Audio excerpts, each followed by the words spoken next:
This week's episode is brought to you by the Communicore 2, the Communicruise. We're going to have more details right after the introduction. Communicore Weekly.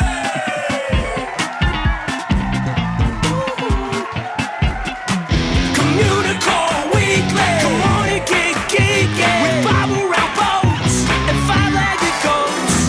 Communicore Weekly. You might get some freaking. You waited all week. I'm sure you already know that it's Barnstormer show.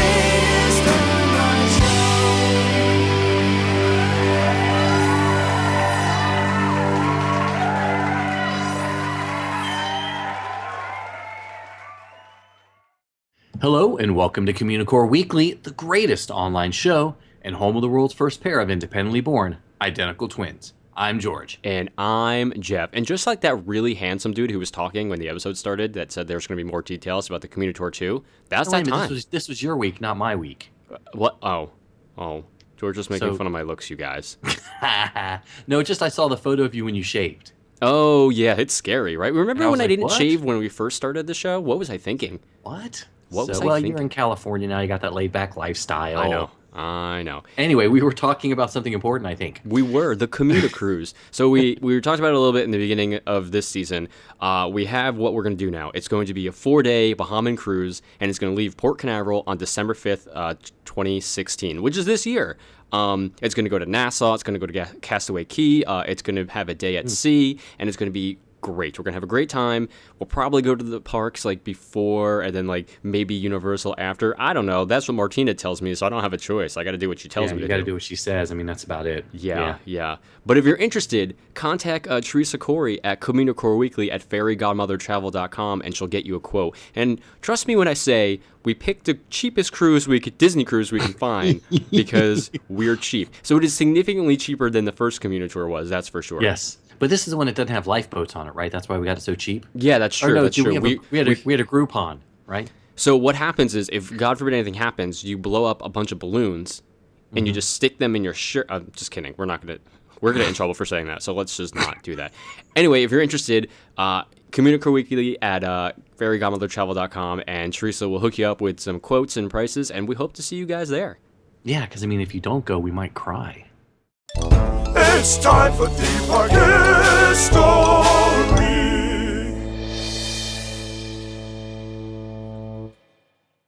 Six Flags is currently the largest regional theme park chain in the entire world. They currently operates 18 theme parks, thrill parks, water parks, and family entertainment centers. But it all started with a theme park in Texas that was built after Angus Wynn visited Disneyland and felt that Texas, of all places, needed a similar park. So he formed the Great Southwestern Corporation, and they began planning for a theme park.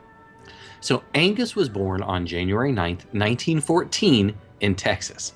His father was a lawyer, and his brother would be one of the original owners of the Dallas Cowboys, which apparently has something to do with the sports. The what? I don't know, the sport. That's what it says. So in 1946, after serving in the Navy, Angus returned to Dallas, where he was tasked by his uncle to develop an 820-acre tract of land into a post-war community. And Wynwood, as it was called, was a self-contained community that also had a 27-acre shopping center.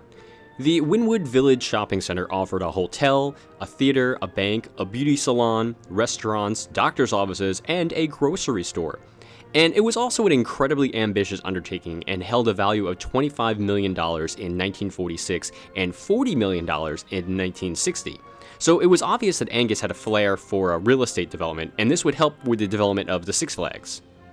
And along with investors from New York, Angus hired Randall Duell, a set designer from MGM who was originally an architect, to help plan the park. And just like with the designs of Disneyland, Duell understood that a good theme park needed theming. So now, Randall Duell probably deserves his own segment. But in 1959, he joined C.V. Wood, who helped build Disneyland, to design Freedomland in New York. And after Freedomland, he designed Six Flags over Texas. And after Six Flags Over Texas, he was tapped for the following projects. There was Marriott's Great Adventure Parks in Illinois and California, the Universal Studios Tour, the Texas Pavilion of the 1964-65 New York World's Fair, Magic Mountain, Opryland, Astroworld in Houston, and Hershey Park, just to list, the very small few of them. Yeah. But it took over a year to build, and it opened in 1961 with just a 45-day season, which is insane. Angus spent $3.5 million of his own funds for the park, which cost a total of $10 million. So Angus wasn't really worried about competing with Disneyland and focused his marketing on Texans. And fortuitously, the theme park was built in Arlington between Dallas and Fort Worth, situated off a major highway like Disneyland and most other successful theme parks that would be built later. Originally, Angus wanted to call it Texas under Six Flags, and, similar to the birth of Mickey Mouse, it's become a legend in the company. Some attribute it to Angus's wife and others to entertainment director Charles Meek, but one of them told Angus that Texas isn't under anything. Or, translated from the original Texan, Texas ain't under anything. Probably the best accent you have ever done. I in the know, history of the 5 show. years, and there we go. There we go, that's the one. Thank you, ladies and gentlemen. So the Six Flags that have flown over Texas are Mexico, Spain, France, Confederate States of America, and Texas, and the United States of America, of course. So when the park opened, it was themed to these 6 areas, not only for theming, but also to help guests navigate the park. The park opened on August 5th, 1961, and as mentioned earlier, it was only open for 45 days. But over 100,000 people visited by November 25th, 1961. Obviously, the park was a huge success, and it changed Angus's original plan for it. Yeah, so Angus had planned to use the park to be a temporary moneymaker for the Great Southwest Industrial District, and then he would use that money to fund other projects. But over time, Six Flags Over Texas would become the biggest tourist attraction for the state. And during the first season, Six Flags Over Texas used the pay one price model that sort of started with Pacific Ocean Park, which charged 90 cents admission, but some attractions still had charges to them. And most parks and fairs charged a very small admission and then sold individual ride coupons. In this case, at Six Flags Over Texas, admission the first season was $2.75 for adults and $2.25 for children. So what was available for that first season? According to the guide map then, there were 46 major attractions. Now, granted, some of these major quote-unquote attractions were restaurants and static displays, but it was still fairly impressive for a theme park like that. So some of the major attractions, there was the front gate area had the Star Mall with the dancing fountain. The Modern USA section has the Southwest Life petting zoo with goats. There was a donkey, a baby elephant, and a turtle. And there was also the Missile Chaser, which was a scrambler ride. The Happy Motoring Freeway, which was kind of like the Autopia. Astrolift, which was a gondola ride.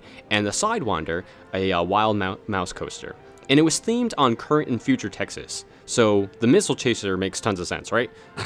Totally. Okay, so the French section recreated Fort St. Louis around the time period of 1865. It has La Salle's Riverboat Adventure, which was similar to the Jungle Cruise, except there were Spanish conquistadors attacking your boat while you search for an alternate route to the Mississippi. The Confederacy of the United States was based on Texas from 1861 to 1865. It had the amphitheater and the Butterfield stagecoach ride, the Little Dixie Carousel, and the Confederate recruiting station and reenactment performers. Are you getting uncomfortable reading this? Yeah, I was going to try to say that a little quickly, but I realized we need to talk about it. Okay. So at the Confederate recruiting station and the walk-around reenactment performers, the rebel soldiers, dressed in appropriate grays, would parade throughout the day looking for Northern spies, and they would then execute the spy. And then you could also take a raft to Skull Island and ride the tree slide and the Skull Slide. And apparently this was modeled after Tom Sawyer Island, maybe. We think. Yeah, maybe. So the Skull Island was considered part of the Confederacy section, but we're still not entirely sure why. And it was, it was themed loosely on pirates from the Gulf Coast, like John Lafayette. And you took a raft that looked like a log cotton raft to the island. And Skull Rock was obviously like the main part of the island. You would climb up and through the right ear hole, you can look through the eye sockets, and then slide down the left ear hole. And there was also the Swamp Tree Slide, when you would climb up 30 feet up this steel staircase around a tree and slid down a spiral slide on burlap sacks. And we're pretty sure this wasn't the inspiration for the Ewok Village in Return of the Jedi, but we can't be 100% positive on that. Yeah, don't quote us yet. The Texas section was modeled on Texas, sort of like of the Old West cowboy era or cowboy town. It featured the Six Flags Railroad, which, like Disneyland's Santa Fe, encircled the park. And the Texas station was called the Great Southwest Station, and it was the only station on the route until 1963. So the park opened with 2 engines. Engine number 1 is known as the Green Train and was built in 1901, and engine number 2 is the Red Train and was built in 1897. The engines were built for a sugarcane plantation in Louisiana. The Green Train was renamed the General Sam Houston, and the Red Train was called the Maribo B. Lamar. And they are the only opening day attractions that are still left. But you could also find the Astrolift Terminal in Texas, so you could go from Texas to the USA.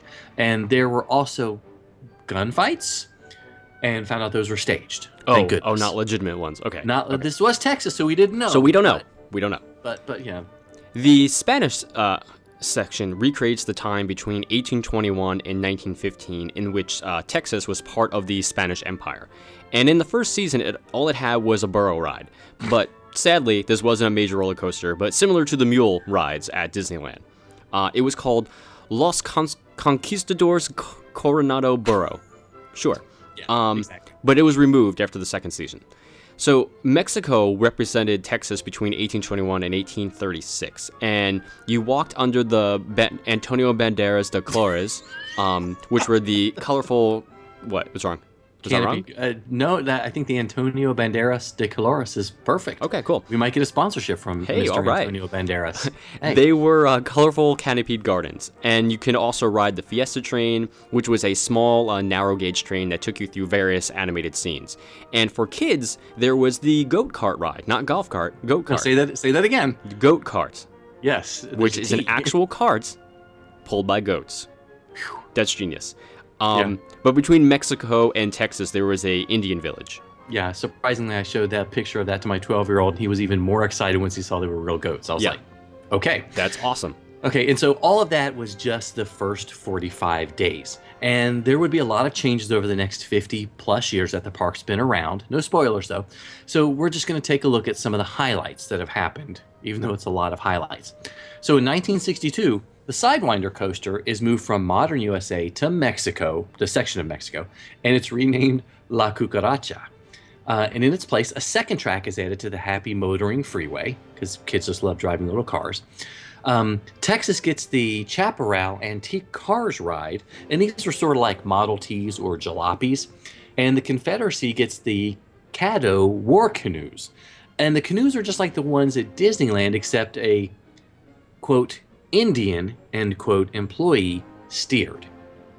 Yeah, and they made jokes and other things apparently. So Skull Island then gets a treehouse slide, a barrel slide, and a mini pirate ship play area. The Casa Magnetica opened in the Spanish section. And this is sort of like what they call the Crooked House, with a guided walking tour, mainly with optical illusions like, is this floor crooked? Is that door really this small? Stuff like that. Those are very simple optical illusions. Yes, it was. But they were fun, I'm sure. In 1963, Boomtown, an entirely new section of the park, was added. And it was based on a typical Texas oil field of the 1890s. The Boomtown station of the Six Flags Railroad allowed for a second stop on the route. And the park also installed a 1925 or 1926 Denzel carousel called the merry-go-round in the guides. Mm-hmm. There was also the Skyhook, which was a really odd ride, and I think it deserves more attention for a second here. It was actually originally built for the 1958 Brussels World Fair, and it was moved to Six Flags Over Texas for the 1963 season. So there was a large Y-shaped tower that had 2 baskets, one off of each arm. And the baskets would hold 14 people and would reach a height of 155 feet. One basket would be raised halfway while the other basket was lowered halfway, and the entire structure rotated 180 degrees while both baskets were in the middle. Then the baskets would continue with one unloading and one loading gas, while the other one remained 155 feet in the air. Yeah, so count me out of that one. Okay, fine, I'll do Not it a big myself. fan of that one. Okay, that's fine, and you can report back to us. So, another big moment in 1963 was another first for Six Flags and the world. Ooh. Yeah, so please excuse my non-Spanish. El Aserradero, or the Sawmill, debuted. And it was the world's first log flume ride and was built by our good friends at Aero Development. Hey! Yay! So Aero had also built the Happy Motoring and Chaparral cars. And at that point, sadly, the Burros were booted out for the log flume in the Spanish section. And this log flume would spur Aero to build them all over the world, including for the one at the 1964 New York World's Fair.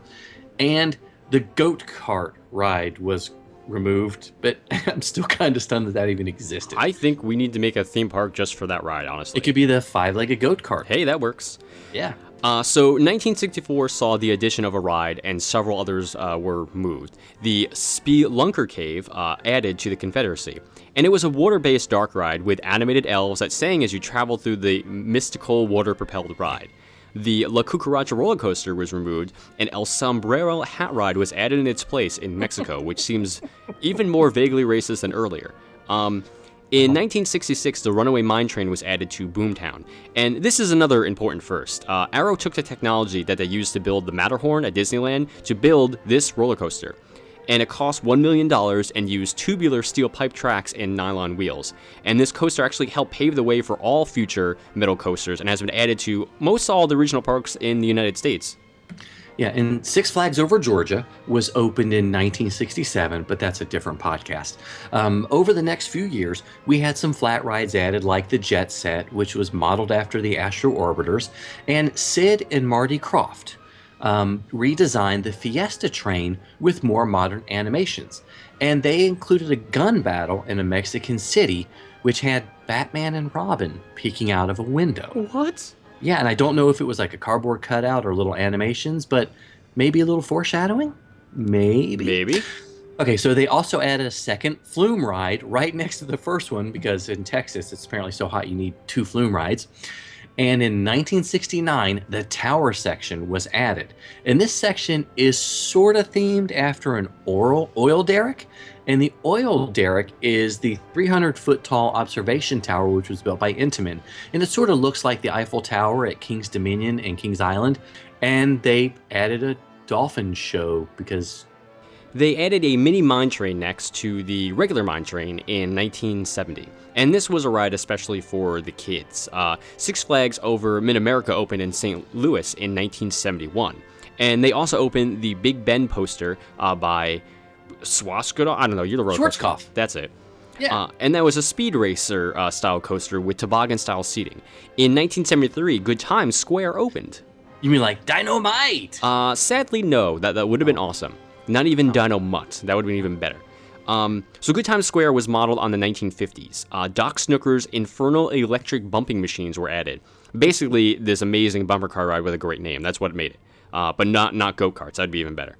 The Railroad Depot was added after the Boomtown was removed the year before. And also they added the Crazy Legs, an octopus-style ride, which happens to be a childhood favorite of George's, I do believe. Yes, it is. I love those rides. Six Flags purchased Astroworld in 1975, Great Adventure in New Jersey, my home park, in 1977, and Magic Mountain in California in 1979. The Texas Shootout was added in 1976. That's C-H-U-T-E, not shoot. Exactly.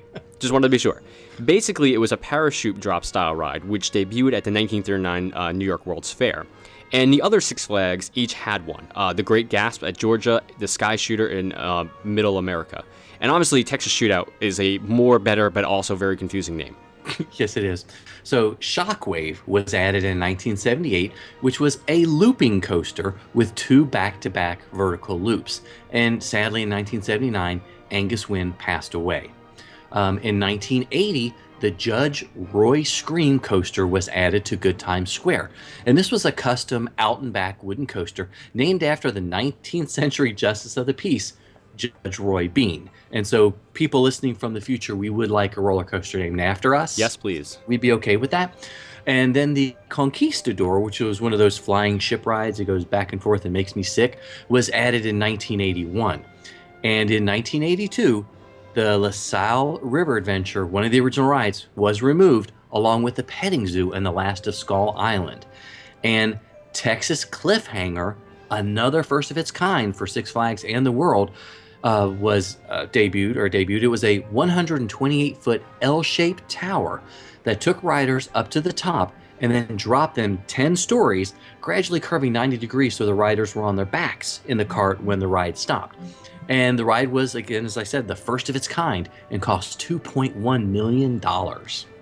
Penn Central had been managing the parks for the first few years and then sold them to Bally Manufacturing Corporation in 1982. In 1983, the children's play area was themed to Pac-Man, the Roaring Rapids, and the Texas Tornado swings were also added during that time. In 1984, Pac-Man Land was removed and replaced with Looney Tunes Land in 1985. Six Flags bought Marriott's Great America in 1984, and many of the flat rides there were rethemed. In 1986, to help celebrate the park's 25th anniversary, the Sarajevo bobsleds from Magic Mountain were moved to Six Flags Over Texas and renamed the Avalanche. And it was unique because the bobsleds weren't on a track and would never offer the same experience twice, which made it twice as deadly. Okay, so in 1987, Westray Capital bought Six Flags for $617 million, and Splashwater Falls, a Shoot the Chutes, is added in 1987, and the Flashback Coaster by Vekoma is added in 1989 to the Good Times Square section. And the Texas Giant Roller Coaster is added to the Texas section, of course, in 1990. And it's a wooden coaster that was redesigned in 2011 by Rocky Mountain Construction as a super hybrid coaster. And in 1991, Time Warner bought one half of Six Flags, which is an independent group that actually manages the park, which is kind of weird. And then Blackstone and Werheim Schroeder bought the second half. Most of the changes over the next few years were cosmetic or just simply name changes. In 1996, Runaway Mountain, an enclosed coaster by Premier Rides, is added, and this is the park's 8th roller coaster. In 1998, Premier Parks buys the Six Flags Corporation, which is the body that manages the park. In 1998, the Mr. Freeze coaster opens, and this is a Premier Rides launch coaster. In 2012, the trains were reversed, and it would be called Mr. Freeze Reverse Blast. And in 1999, the Gotham City section of the park opens because Gotham was always like part of Texas, right? Yeah, I think so. Okay, so obviously Gotham City is themed to Batman from the DC Comics universe, and one of the big attractions is the Bollinger and Mabillard inverted coaster called Batman the Ride.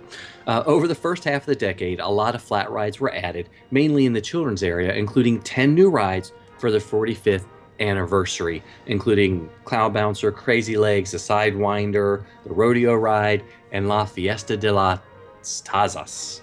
Sure. Something. Yeah. 2001 also saw the addition of Titan. It's the longest and fastest ride in the entire park. And it's also the tallest coaster in all of Texas, because everyone knows everyone does it bigger in Texas. In 2008, Tony Hawk's Big Spin was added to the park. And it would be renamed Pandemonium, but that happens later on. In 2010, Six Flags began removing the licenses that they didn't own, which would leave only the Warner Brothers licenses, and renamed a lot of the attractions. In 2012, they added the Texas Skyscreamer, the world's tallest swing ride at 400 feet. On top of the ride was a star and the Six Flags, but George is definitely not going to ride it still. No, and I'm shaking my head. Nope. So 2013 saw the addition of Bugs Bunny, Boomtown area for the kids, and Batman the Ride became Batman the Ride backwards when they reversed the cars in 2014. I mean, they're clever. Very clever. Yeah. Justice League Battle for Metropolis, which is a Sally Dark ride, opened in 2015, and the animatronics have been compared to Disney. They're on that quality. So Six Flags Over Texas has an incredibly rich history that has been very intertwined with popular culture of the time. And, it's neat to see that the park has never been afraid to change and has been more successful than anyone has ever imagined. The stars at night are big and bright, deep in the heart of Texas. I couldn't resist that one. Good. So anyway, I'm glad you did. We'd love to know what you guys think about Six Flags Over Texas. Have you visited? Did you get to visit in some of the earlier years? Call us and let us know. Call us on the Communicore Weekly Goat line at 424-785-4628. That's 424-785-GOAT. He's a nerd, he's a geek, but we all like to hear him speak. So listen up to the words from his speech. It's George's Book of the Week.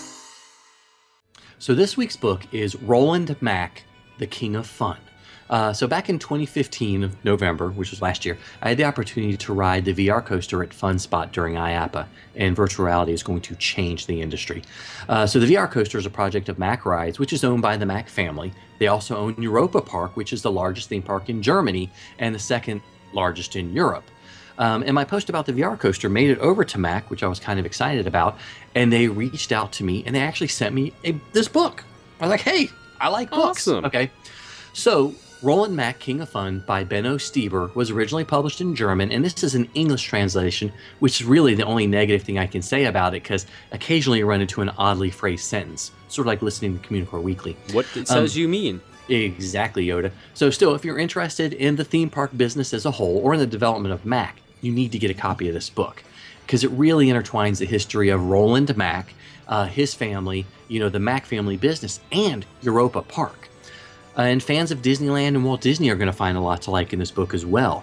Although the Mack family has an industrial background, there are a lot of similarities between the Disneys and the Macks.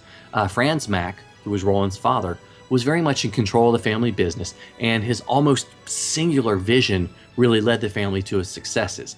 And you always understood that Franz, and then his son Roland, as the head of the family, but everyone in the family was able to weigh in on decisions, but everybody listened, which was good. So the Mack family business goes back to the 1780s, when they started building carriages and stagecoaches. Eventually, they started building caravans for traveling showmen and wagons for organs. And they built their first coaster in 1921 and their first car ride, a jalopy type ride, in 1936. And they began exporting rides to America in 1952 after building their first bobsled ride in 1951. And King's Dominion still operates a Mack bobsled, the Avalanche. Everybody needs to ride it. So in 1972, Franz and Roland toured the U.S. and visited a lot of theme parks. And Franz really wanted to develop a park and wanted it to be able to support and show off the Mack rides. And just like Disneyland, it took a lot of personal and family financing to get Europa Park opened. So the book does delve fairly deeply into the family relationships, especially with how decisions were made and how each member of the family really worked to make the park successful. In a time, family members were taking tickets and doing park maintenance. And we read a lot about the challenges faced by the park and how the family rose to meet them. As we travel through the book, we see how Roland Mack and Europa Park are really intertwined. Roland was always looking for ways to keep the park vibrant while keeping its historical roots. When steel became the expectation for coasters and Mack didn't make steel coasters, they contracted with Bollinger & Mabillard to bring the Silver Star hypercoaster to the park. And they added hotels, despite concern that there would be empty in the off-season. The Macks found that they could offer seasonal events and fill the hotels with conventions. As I read the book, I was really surprised at how similar Europa Park was to Disneyland. Some of the success was based on Disneyland's success, but much of it was just the forward-thinking nature of Roland Mack and the Mack family. And there are a lot of anecdotes in the book that offer insight into running a modern theme park, something that anyone with a vested interest in theme parks and rides will find. This book is very intriguing and very inspiring, and you will learn a lot about the Mack family and appreciate Mack rides a lot more. So this week's book was Roland Mack, the King of Fun. Sometimes you might see it, sometimes you don't. Hey, look, what's that? It's a five-legged goat. The Barnstormer, featuring the Great Goofini at Walt Disney World's Magic Kingdom, is an older attraction that was kind of repurposed to fit into the whole storybook circus theme. While there are a few references that allude to its past, the past of the ride itself, there's also one that goes even further back to Goofy's past, and that is Goofy's, trademark scream that was created all those years ago. Just before getting on the attraction, you'll see a lot of props that Goofini used to aid him in his career as a stuntman. And one of these is a life preserver, for his water-based feats. And the brand name of the life vest is Yaha Buoy, which if you read out loud really quickly, forms Goofy's signature yell whenever something goes horribly wrong in his world, which is basically like every 5 minutes for Goofy, right? Exactly, and we tried to get that scream to use for Communicore Weekly for the year of a million or so, the Time Cadets announcement, but we couldn't afford it. We couldn't afford it, sorry guys. No. So anyway, so that brings us to The Year of a Man or So Limit Times Cadets. Hooray! So Yay. this week's winner is going to receive a Communicore Weekly prize pack. And that winner is Kate B. from Danvers, Massachusetts. Hooray! Congrats, Don't forget, Kate. Congratulations, Kate. There's plenty of time that you can still enter. Unless you're Kate, you've already won. They already won. But there's like another 48 Yes. weeks. Email communicoreweekly@gmail.com with your name and address and your birthday, and we will add you to the drawing. Yes. Yay! So, okay, guys, we've made it to the end of another episode of Communicore Weekly. So thank you so much for watching and listening to us. Please, however you get the show, leave us a rating on iTunes or leave us a comment on YouTube. We'd love to hear from you. Yep, and you can always email us at communicoreweekly@gmail.com. And you can also like us on Facebook at facebook.com/CommunicoreWeekly. Follow us on Twitter and Instagram and Periscope occasionally. I'm at ImagineNerding. He's at Jeff Heimbuck. And of course, you can always call us on the Communicore Weekly Goat line at 424-785-4628.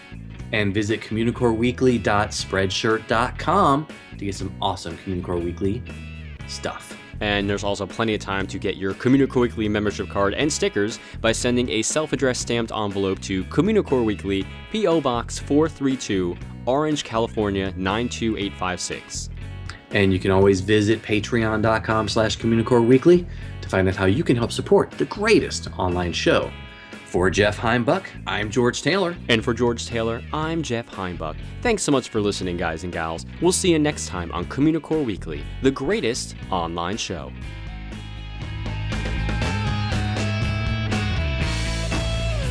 More.